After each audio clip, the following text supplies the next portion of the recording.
বর্তমানে কোন ইসলামী সংগঠনে আমিরের নিকট বায়াত করতে হবে কিনা, যদি করতে হয় তাহলে জাহেলিয়াতের মৃত্যু হবে। এটা একটা বড় জাহেলিয়াত, এইটা হলো বড় জাহেলিয়াত। আমার ইসলামী আকীদা বইটা পড়বেন, ইসলামের নামে জঙ্গিবাদ বইটা পড়বেন। রাষ্ট্রপ্রধানের হাতে বায়াত হলো ইসলামের নির্দেশ।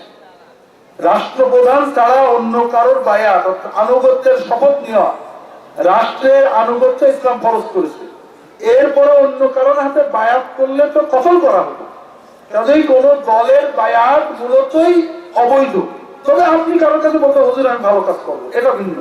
কেউ যদি মনে করে যে দলাদলি রাসূলুল্লাহ সাল্লাল্লাহু আলাইহি ওয়াসাল্লাম হারাম করেছেন, আল্লাহ হারাম করেছেন, আমি একটা নির্দিষ্ট দল করে তার বায়াতটা পীর করে তার বায়াত করে আমরা আলাদা হয়ে গেলাম, এই দল আলাদা এই দল আলাদা, এটা ইসলামের ভিতরে হারাম কাজকে দিন মনে করে। আমাদের মূল বায়াত, যে বায়াত না থাকলে যায় সেটা রাষ্ট্রপতি। আমাকে অনেকে বলে হুজুর আপনার বায়াত নেই, অবশ্যই আছে। আমাদের প্রেসিডেন্টকে আমি রাষ্ট্রপ্রধান হিসেবে মেনে নিয়েছি, তার আনুগত্য মেনে নিয়েছি, এটা হলো বায়াত। সবাই রাষ্ট্রপ্রধানের হাতে বায়াত করছেন না, বায়াত মেনে নেওয়াটাই বায়াত। এই জন্য রাষ্ট্রীয় আনুগত্যর কথা রাসূলুল্লাহ বলেছেন বায়াতের মাধ্যমে, বই পড়লে বিস্তারিত পাবেন। এছাড়া কোন সংগঠন, দল, গ্রুপ কর্মের জন্য থাকতে পারে, এদের হাতে বায়াতকে শরঈ বায়াত, কোরআন হাদিসের বায়াত মনে করা খুবই বড় ভুল।